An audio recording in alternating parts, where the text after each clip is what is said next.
We're good? It's going live. Okay, now it's live. Hi, guys. We're now live on my page. I just wanted to make sure that, the rants and stuff are in there because the topic we're handling is a very, very interesting topic. Like I say, we're looking at the topic of gambling and the fact that it's such a big challenge. The whole betting issue and the challenges that have come with that, the lives that have been destroyed, the issues that have developed as a result of dealing with this. But the truth is that at this particular moment, a lot of people have not realized just how challenging this thing is, and so many haven't given it enough of the respect it needs, if I could use such a word. People just don't realize how many lives are being destroyed by this, and because it's still new, many don't realize the gravity of how much people are struggling. I mean, as we speak right now, when you speak against this, there's a lot of backlash we get on social media. A lot of people defend this, and usually the argument they give is that it's empowering. This is youth empowerment, according to them. But that's not correct. And what I'm going to do is to show you some numbers very, very quickly. But the beauty is I have a guest with me who we're going to go deeper into this. He's an advocate and recovering gambler.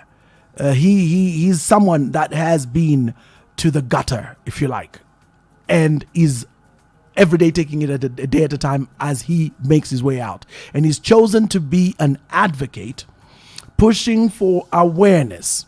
Now, let me say this off the bat, just right off the bat, that we are not here. I know this for a fact. Before Jay comes on, I know this for a fact that we can't stop gambling. It's just not realistic to expect that we're going to have a shutdown of gambling companies or we're going to have legislation to stop them. That's not going to happen because the government, through taxes and business houses like the network service providers, are making a killing. Hear me well. They're making a killing of these platforms. That's why every network has a gambling portal. They're making a killing. If you go on many websites right now and you get those pop-up ads, you will see most of them have to do with online betting. So why? Because they are making a bucket load of money of people. So what I want you guys to understand, those of you who are naive, is that there's nothing empowering about the betting and gambling. It's a game of numbers, and these guys have done their homework, and it's a money-making machine. They are making a killing. That's why they offer free money in the beginning to get people on board. Many have become deeply, deeply indebted. What I'm going to do now, very quickly, just before Jay comes on, I want to read out some very interesting signs. So here are the signs. How do you know? Okay, now before I do the signs, let me do the statistics. I meant to do the statistics. Let me do them very quickly. Gambling among young people in sub-Saharan Africa has increased rapidly. And then legal casinos opening in many countries in sub-Saharan Africa include all these in Zambia as well. And they have up to 38 legally operating casinos in a number of countries. A survey of 3,879 youth between 17 and 35 in Kenya, Uganda, South Africa, Ghana, Nigeria, and Tanzania found that, listen to this, 54% of youth in sub-Saharan Africa engaged in some form of gambling activity, with Kenya having the highest at 76%. 76% of youth in Kenya are gambling. And a study of high school adolescents in Ethiopia found that 73% of these youngsters had gambled, and 37% at risk of severe problematic gambling, and 7% already problematic or pathological gambling.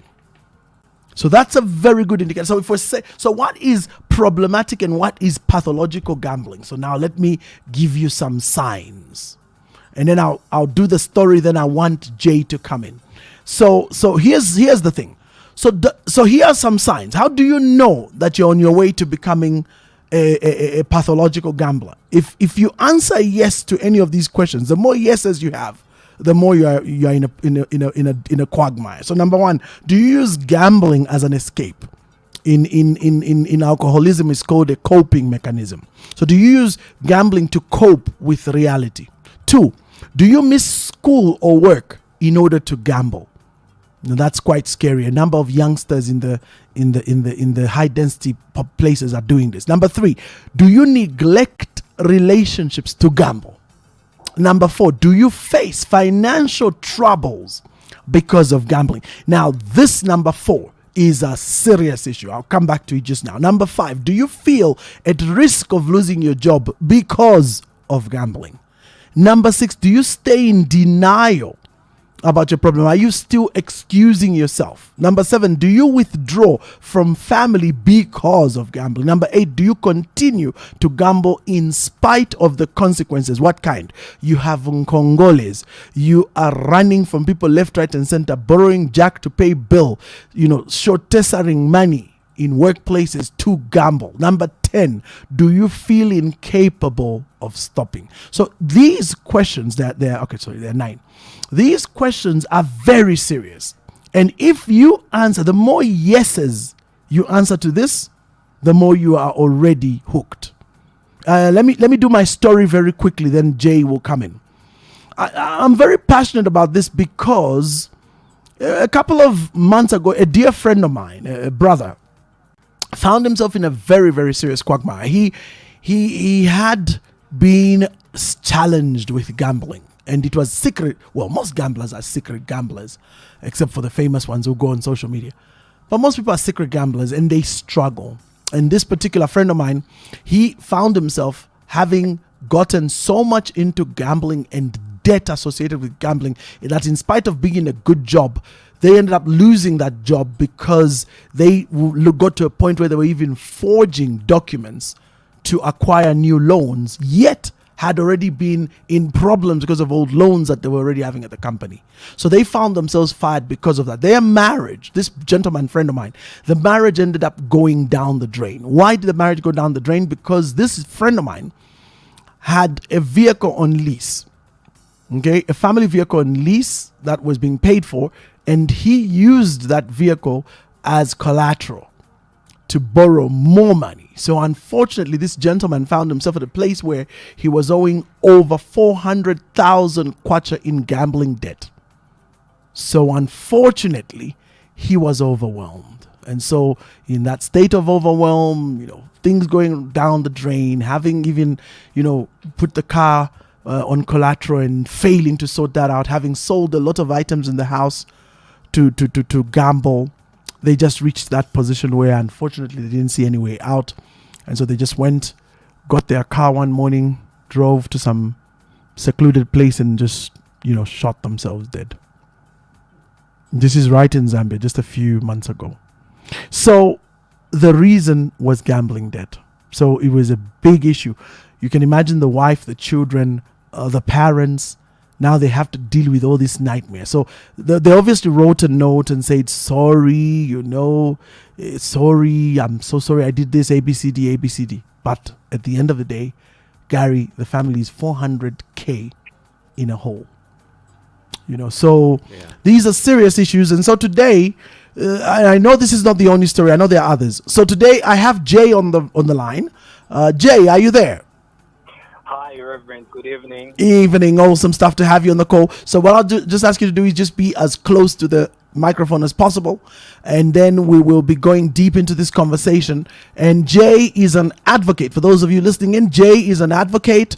He is going to tell us more about himself and his story, and I will share his number, but it won't be possible for you guys to call in today, but we look forward to the time when Jay comes. He's all the way over in the Copper Belt.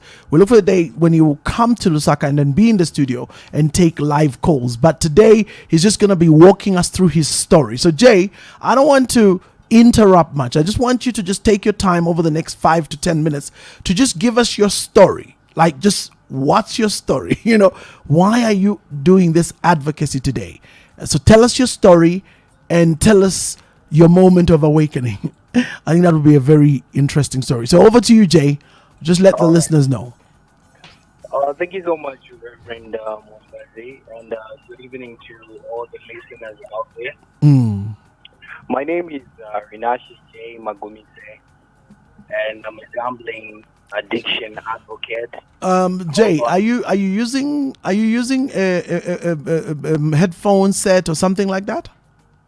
okay, it was on speaker. Ah, okay, yeah, better. Okay, Yeah, because we're not this is hearing. better. Yeah, it's much better. Please proceed. All right. My name is Jay Magumise. I'm actually a gambling addiction advocate. I was a gambling addict for 5 years from 2019 to 2022. Wow. My story is a carbon copy of how an addict starts on an entertainment basis until a point where you can't control the urge to keep on gambling. I got introduced to gambling through a few friends of mine. It was something that was meant to be fun. And the first bet that I actually won something. It was a 50 kwacha. Wow. But I didn't realize that it was the beginning of a traumatic journey. It was as if a seed was planted in my brain and it started growing over time. Wow. In that moment, it was like a light bulb which had just been switched on. And I was like, hey, I think I can make a little bit of money on the side. So you see, that's where the problem started. I kept on wagering different amounts of money, 2 kwachas, 3 kwachas, 5 kwachas, 10 kwachas, but I kept on losing. I was losing more than I was winning, but the urge to keep on gambling, because the feeling that you get, it's something that is more than the urge for you to stop when you know that this thing is bad. So I wouldn't calculate, I wouldn't use logic, I just used that narrative to think that the next bet I'm going to make it. And the wages kept on piling up from 5 kwachas, 10 kwachas, and it just got out of control. Wow. At one moment, I think I was blowing up, I think about 20,000 or 30,000 at a go. But this wasn't on sports betting. I was actually focusing on a more quicker platform, which is casinos. And there's virtual games where you get results within seconds. So it got to a point where I got into a situation where I was getting money on credit and putting it into that situation and hoping that I can chase my losses. Wow. Which is never the case. Yeah. And I wish a lot of people knew that you cannot find a solution from the source of the problem. The same thing that is giving you the problem can't give you a solution unless you find out how you can deal with it. Correct. So if you're putting in money into the gambling bag, you can't expect to get that money back. You have to clear all your debts and you have to stop gambling. But this is not a one-day thing. It's a process. So at that moment, from 2019 to 2022, I actually had a very good job. Really? I think I was making more than 100K a year. I had a lot of money to gamble with. But it got to a point where I was living hand to mouth. The money that I was getting for my salary, straight up from the bank, I would actually take it for gambling. Then again, when it rains out, I get a loan because I had a good credit score. That's right. So I would get money and I would gamble again until it was just out of control. So it's quite an emotional journey, but I actually hit rock bottom. Wow. Please define to us what rock bottom was like. Rock bottom was a point where I had damaged all the relationships that I had personally and professionally. And I had run out of lies, because that's one of the signs when you're actually a gambling addict, you become a pathological liar. So give us an example of the kind of lies. Oh, some of the lies that were so personal to the point that I would, concoct a lie that deserves an Emmy award. You ever sit down, Reverend, and actually think to yourself, like, I really deserve a Grammy, like you said, believing your own lies. Wow. Give us an example, please. Because, Jay, there are so many people listening right now. So they might hear themselves in some of these things they're going to say. Please go ahead. This is so embarrassing. Sorry. Let me see. I think one point, I actually called my parents. I actually called my mom. I was like, I ordered some stuff on eBay, and this guy, the seller, he just went MIA on me, and that's the amount of money that I had banked on, and I think it was like 40,000 or 50,000. Now imagine in that instance where your parent is actually feeling like, my son is going through this. Hell, let me help them. And they didn't know what I was going through because I wasn't ready to come out and say, I'm losing this money. Wow. And it was, at the back of my mind, it was eating me, but I didn't know how to come out of it. No, you know why I asked you that question, Jay? Because I know that I've also featured alcohol, recovery addicts. And it's a similar story as well. That they now get to lying, then they get to actually stealing stuff, then they get to, all kinds of things. Just so that they can, go get the next glass. Exactly. Wow. Yeah, it was something else. Mm-hmm. So when I hit rock bottom, I fell into a state of depression. So I just want to amplify that rock bottom a bit to understand the depression. What was rock bottom for you?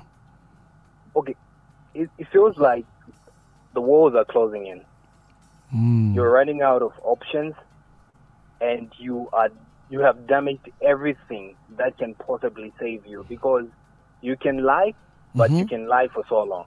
Exactly. People will start questioning you to say, okay, you were here yesterday saying that you have an emergency.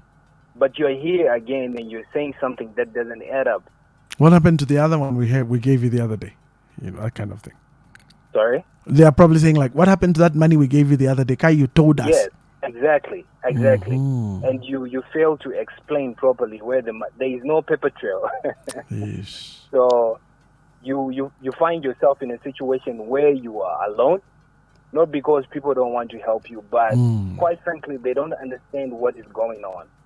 Because if you don't tell them what the problem is, they'll always assume now that you are doing something else sinister. Yes. And because gambling addiction is such a foreign topic right now in Zambia, they can never think that it's actually gambling. Yeah. Yeah, so that was rock bottom for me. But did you lose your job though? Oh, sorry, you didn't want to go to work? When I was having these moments, these relapses, I would find myself in a situation where I don't have the energy to do anything that I want or anything that I love. Wow. That includes socializing with friends, even going for work, and sometimes even being aggressive in the simplest moments where someone is trying to have a conversation with you. You become rude for no reason because the mood, they start switching. Yeah. You're just thinking about the money. You know how it is. Yeah. Like there's just like a needle which is pricking you every time you think about the money. And that's where the problem is, because you think about the pain more than the urge for you to just say, I need to cut this. So every little amount of money that you get, you're putting it back into the system so that you can recoup the amount that you want. So when you're putting this money back, explain to us the psychology behind that. Okay, the way the gambling industry is designed, and I don't want to say this as if I have something against them, but it's marketing and mathematics. Yes. So from a mathematical point of view, the more you wager on a single bet, the less chances of you winning. So you have to spread it around.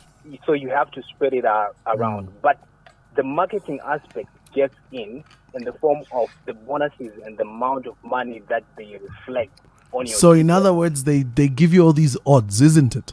Exactly. So when you're wagering, let's say sports betting, you are putting maybe 40 teams or 50 teams on a ticket. then you see this outrageous amount of money, maybe 400 or 500,000. In that moment, you're already planning what you're going to do with that money. I'm going to the Bahamas. I'm going to buy a Mac X. I'll finish off my house. My girlfriend. But you are eliminating the fact that the more you add the odds, the less that you are likely to. Yeah, exactly. The likelihood is less. It's probability. So I wouldn't want to say that these people are taking advantage of the innocent souls out there, but it's just the way the business model is packaged. For them to be profitable, somebody has to lose money. And usually it's big money.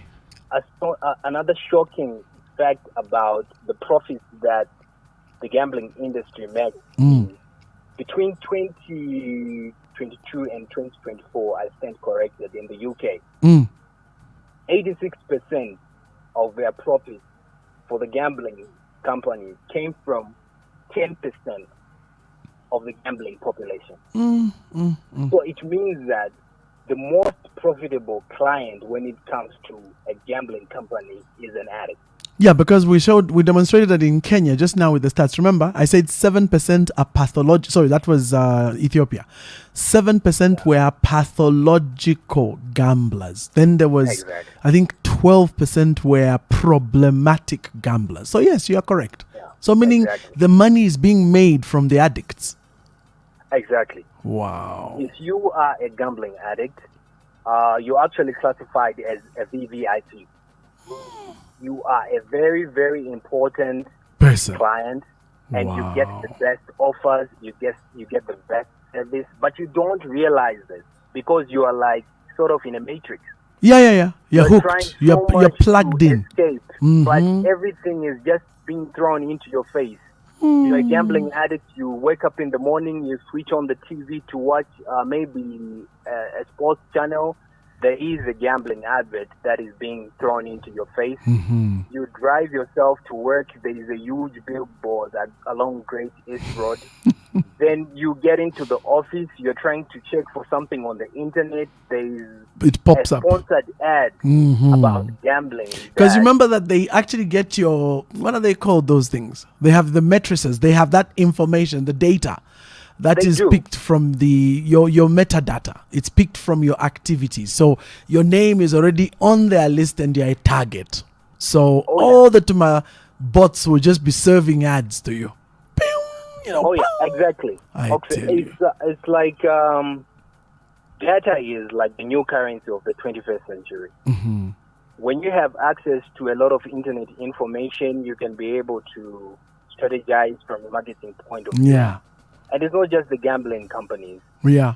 Other companies as well, they also even buy data from companies. Of course, like data. Facebook and all these, they're busy harvesting. Google, they harvest tons of data from all of us. Wow.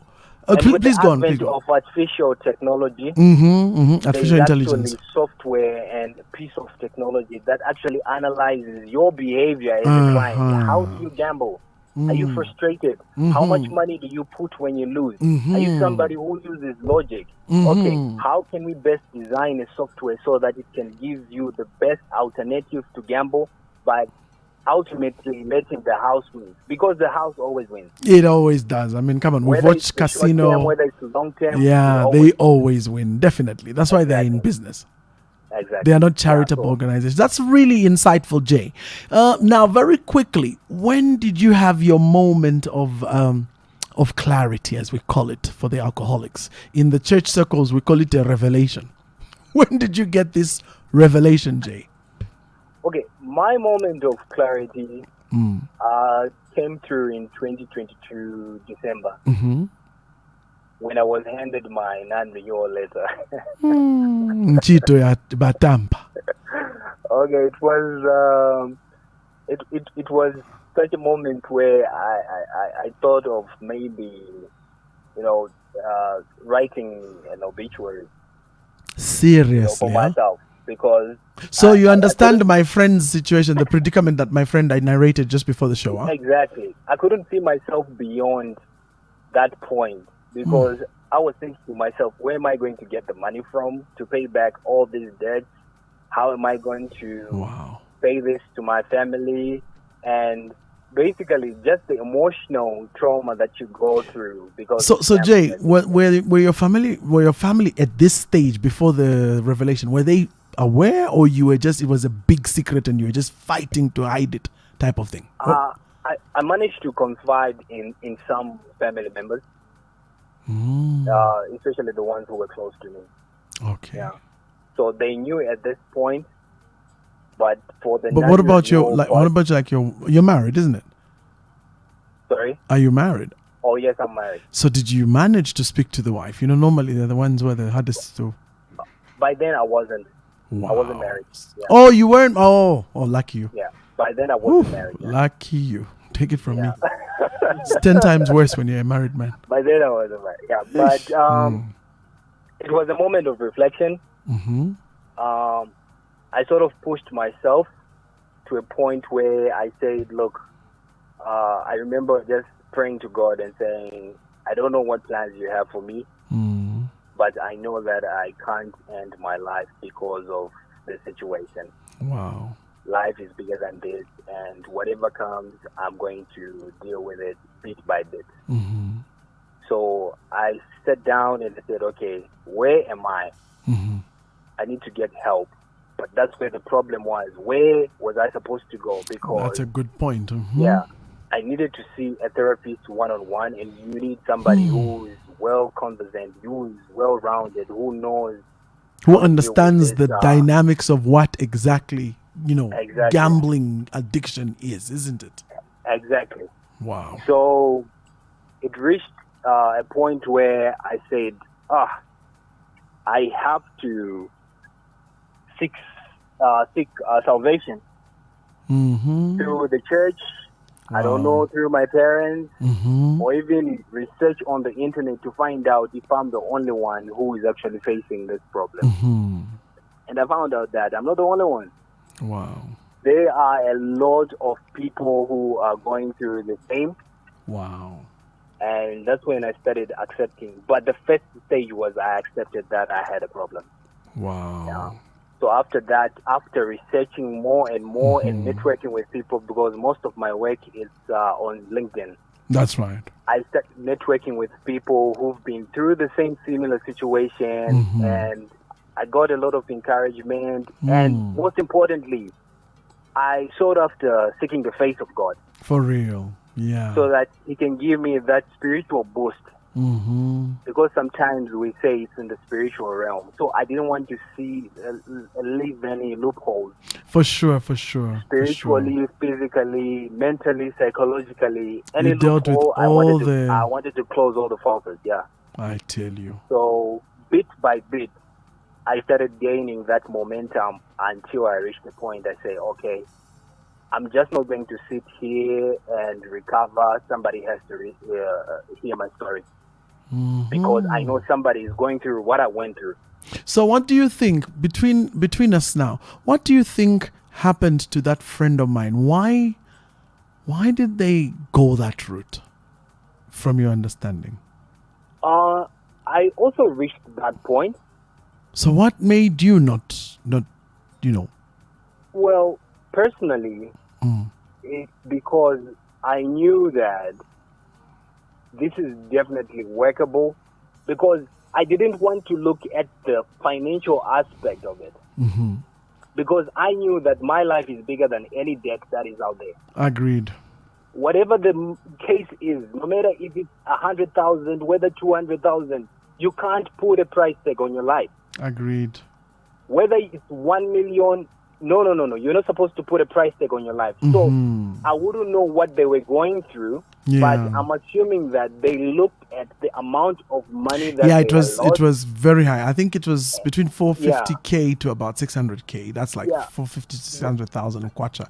And they had put some of the family property. He had put some of the family property on collateral through the borrowing, from companies. Yeah. And the question that I have to ask is, how much is a lot of money? And that's a good question. Life worth? Yeah, no amount of money is worth your life. Yeah, because the finality of death is not a joke, huh? Pressure. Yeah, exactly. Even if you're getting pressure from loan sharks, whether it's the bank or whatever. The fact of the matter is, no amount of money is more important than your life. Anyway, I guess they say that depression is a mental illness because people who are depressed stop thinking. Not so. Exactly. They no longer have capacity to reason. Maybe the other issue could have been how she was going to explain this situation to the people around her. Yeah, because, for example, the car that he used, he did not, nobody knew. So they only learned at his death. Exactly. So it was very bad. So on top of the fact that you've lost someone in the family, you add insult to injury. They have also accumulated massive debt for the family. Exactly. Yeah. So that was the other issue. And of course, for them, they also underwent a total separation and divorce with the wife because it was too much.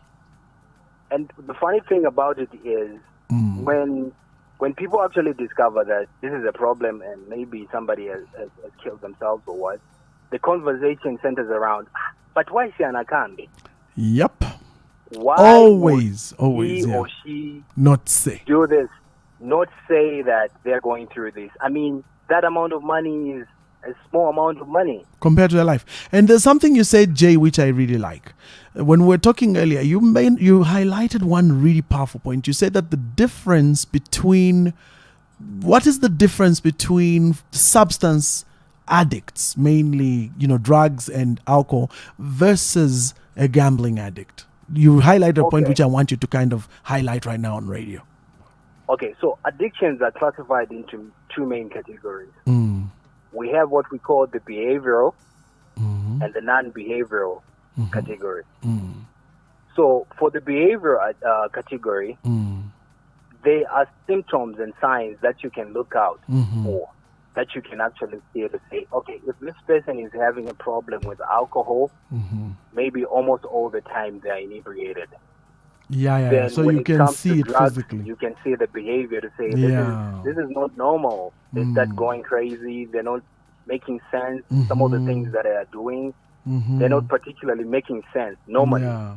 Yeah. Then we also have what we call the non-behavioral category, where we actually find issues like gambling. Yeah. You don't have any particular signs or symptoms. There are some things that you can maybe presume to reflect somebody who is actually a gambling addict. Yeah, but they're not easy to spot. But they're not easy to spot because troubles. Yeah, but normally unless you're at a workplace and you're the HR officer and those talks, the ones where the HR says, "Can you come and let's talk?" Exactly. And, they talk about these things. But other than that, there is no visible sign that this person is actually a gambler. Exactly. Wow. So when it comes to gambling addiction now, it's very easy for somebody to lie. Because even if they tell you that I'm having financial problems, you might think that maybe they have a big family. Oh, yeah. But it's actually gambling addiction. So now imagine a situation where in this country, this is a huge problem, but we don't know the signs and symptoms. Because they're not visible. They're not visible. And there's something we said earlier in our conversation. We need part 2 of this. We're going to do this next week. You're coming back again on the call next week because our time is gone. But before you just go, I just wanted to just zone in a little bit for the last 7 minutes or so. There is something very interesting, Jay. I noticed that when you look at the situation of what we call personal indebtedness going on in the country, obviously nobody has done the stats. And maybe you, because you're familiar, maybe you have numbers, but I am willing to bet that somewhere between 25 to 30% of right across, of debt generally sitting around the economy is directly attributable to gambling. Yeah, that's actually true. The main reason why it's like that is because, well, in layman's terms, we don't have a robust financial system where people have access to something like credit cards. That's right. So with high unemployment figures, you have to ask yourself one question: where are the people getting money from? it means that now, instead of walking into a regulated financial system like a bank, like the banks, yes, because obviously they're going to ask you where you work, what kind of business pay slips, that you the do. whole works. Yeah, And if you don't have those kind of things, the next best alternative is to go for a loan shark. that's right. So you find that you are now highly indebted and you don't know how to come out of it. The money that is supposed to be used to buy groceries for kids, pay school fees, buy yourself a drink, or even talk time, Yeah. is now going into gambling. You know what? On that note, personally, with the platform I have and the numbers I have, I've had several individuals reaching out to me telling me, "Oh, I'm in trouble. You know, I am an airtime, not airtime. What do you call it? Mobile money vendor." And I'm in trouble. I've been arrested because, you know, there's some money which, and then, you know, when you do your research, you discover that they gambled. They put it on. Yeah. So you've got the mobile money vendors. The other ones with cash with float is the Yango drivers. So I've ridden so many Yangos this last couple of months because I haven't got a car. I'm getting one soon, but I don't have one. So I've done a lot of rides. And one of the things I noticed also with them is a number of them have found themselves in problems because they would gamble their earnings. Yeah. So it's like a serious underlying, but, you know, net problem. So I'm imagining, Jay, with what you're telling us right now, we net this across the economy. What numbers are we talking about? They must be gargantuan. When it comes to the figures, I wouldn't want to give you a precise figure. Of course. But what I can say is this whole thing is imploding from the inside out. Yeah. And that is the reason why there is an urgent need to establish what we were having, like the conversation we had earlier on. That's right. First of all, you need to establish a robust institution that actually takes into account all these statistics. When somebody dies because of gambling, it needs to be recorded. The banks also need to come in and say, okay, what is the credit score of this person? How much money are they losing? Where is the money going? Even mobile money platforms, MTN, Zamtel, and Airtel, they also need to come on board. Because it's not about pointing fingers. We want to find common ground so that we can present these issues to key policy changes. Yes. But what I can assure you is it's bad. I believe Michael so. Jackson bad, but it's bad. No, it is bad. No, that one, Jay, is very true. In fact, let me just name this to people so that they understand. So, what are we crying for? Here are the three things. And Jay, you'll be coming next week so that we delve deeper into the psychology of debt. So, I will ask you to prepare. Take one of your pointers that you normally use for presentations so that we walk the listeners through. But for those listening, there are three things we're advocating for. We know that we can't stop the gambling companies because they make the government a lot of money. They are making the networks a lot of money. In fact, right now the networks are so excited about the money they get out of the gambling things. They are all but dead on the others. The only other area where the networks are making some decent money is off the money lending platforms on there, but still, it doesn't compare to the gambling. The gambling, they make an absolute killing. That's why they have them in your face every day.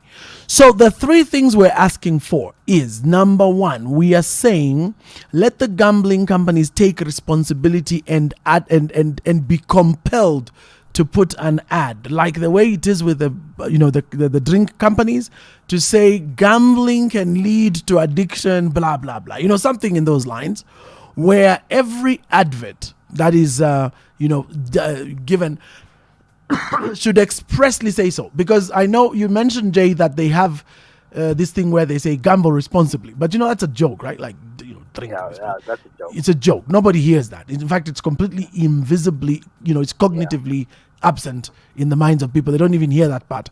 So we need something more serious. But obviously, I mean, whether it can happen or not is remains. But the point is, at the beginning of an ad, it should say, obviously we'll never agree, but it should say, this is a gambling advert. Remember, gambling can lead to to addiction.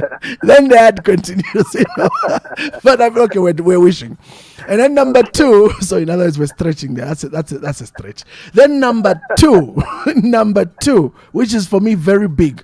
They must finance, like what you talked about, the institutions or something. There must be a direct compelling that a certain percentage of their money goes towards funding or supporting advocacy as well as recovery clinics of some sort.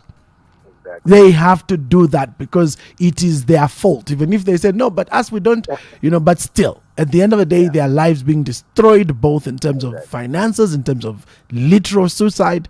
So that's our number 2, advocacy. And then number 3, that the influencers they use must be also compelled to say, we're not going to say that they can't, advertise with influencers. I mean, they already do it. I think they're betting companies right now sponsoring football teams, not so. Oh, yeah, that's true. Yeah, so what we're saying, let it be that those influencers must also be compelled to mention by law that, do remember this is a gambling setup, and it can lead to addiction when not controlled, so gamble responsibly. So in other words, there's a phrase that they must say so that at all times they've done their part. If somebody still wants to go ahead and gamble, they can't say they didn't hear. But at the same time, we're trying to make sure that those youngsters, especially in schools, because you can imagine a kid at school stumbles onto the gambling platforms. They'll start stealing from home. It's really bad. Yeah, it's really bad. Yeah. So your closing remarks, Jay, but is it okay? Are you able to be back on the show next week so that we go into a much more structured presentation? I would love to. Okay, no, let's do that. So we've agreed. So when we're done with this call, just send me a text to remind me so that I can put it in my records. All right. So please, your parting remarks, Jay. Okay. To somebody listening out there. What I would want to say is, if there's somebody out there who can hear me right now, if you're going through what I went through, you have to know that it's normal. Help is available, and there is nothing wrong with you. Wow. You can rise above your pressure and you can get help, because I am a testimony of that. That's right. I lost a lot of money. Wow. I damaged a lot of relationships, but I'm still standing. And to all the stakeholders, including the gambling industry, I want to ask you this question. Profitability at what cost? Yeah. That's all. Oh, that's powerful, Jay. That's powerful. Well, there you have it. It says profitability at what cost? But I always say, ask the thief, the robber, the armed robber, at what cost? But we don't want to start pointing. I know. But I think we see where the wind is blowing. so in short, that for most people, my experience is that look, we're making our money. If they're serious, they should also be serious and stop. Exactly. We're not breaking the law, and normally that's the argument. We're not breaking the law. So if they say we're not breaking the law, that becomes a very hard argument, because for sure they're not breaking the law. The law stipulates that they can do this, and they are they are welcome to do it, and there's no issues. So what I want you to do, Jay, I am posting your number on the chat on Facebook, which is live. Okay. But obviously you can just name it, and then anybody else who wants to reach you can just tomola your number, as we say, and but I've also posted on Facebook. So those of you following on radio, go to my Facebook feed. You will see Jay's number in case you're driving and you can't write the number. You know how it is. All right. Yeah. But you can go ahead and name the number. Okay, so if anybody wants to get in touch with me, you can text me, you can call me, you can WhatsApp me on 095 419 8290. Okay. That's 095. Why have you given this number now? 095 419 8290. Okay, so what I've done, I put your 097, so I'm now adding your 095. Even the 097, okay? but I would prefer the 095. Okay, no, Then on LinkedIn as well, you can also get in touch with me, Rinashe Jay Magumise. Okay.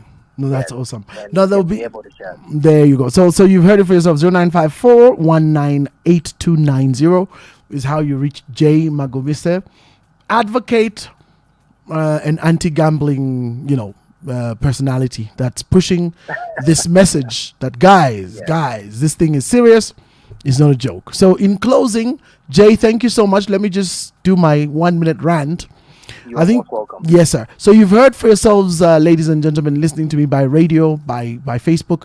This thing is serious, and lives are being destroyed. And so the key here for you is to take this more serious than you think. I know there's very powerful, what are they called? Influencers on social media right now. Powerful ones. Right now in my brain, there's about 4 that are coming. 3 I know personally. 1 I don't know personally. But those... The one is they call him the richest youth in Zambia. But he pushes, he advocates for it on his platform. Obviously, he's not making his money out of that. I can tell you 100%. He makes money elsewhere, and he has what he can afford to, place bets and do things like that. And those of you who watch would think that that's how you can make money. I am telling you, do not be deceived. Though those individuals have made their money elsewhere, and he can afford to gamble and lose what he has, and he has it on. He's got it under control. It's not controlling him. That's why even casinos and places like that, what we call the regular gamblers, they do it. It's something that they do recreationally. They don't mind wasting a couple of monies, and it's not a big deal for them. But there are those we call professional gamblers, and then there are those who are addicts. So professional gamblers are a whole other group. So when we come next week with Jay, I am going to walk you through the 3 types of gamblers you find in casinos. They're quite different from these type who are doing online gambling and betting. So that's a whole community. It's a whole thriving, powerful community. We have a very big gambling community in Zambia right now. If you go on Greatest Road, there's a very big establishment there that gambles. You go on Kasangula Road, there's some serious, these are big buildings, and you wonder, what's that building? Yes, that's just tables in there, and people go to gamble their money, and it's a lot of people, Chinese, Greeks, Zambian whites, coloreds, blacks, all manner of people, and there's a whole community of gamblers. It's huge. There's very serious money in there. They make a lot of money, but there's lives that are being destroyed as well. So just bear that in mind. And so if you haven't started, please do not start. I hope this show serves as a warning for you guys to say, do not try. Osa, yesa. It's like playing with fire. It's like if you're in a marriage and you've never cheated, don't start.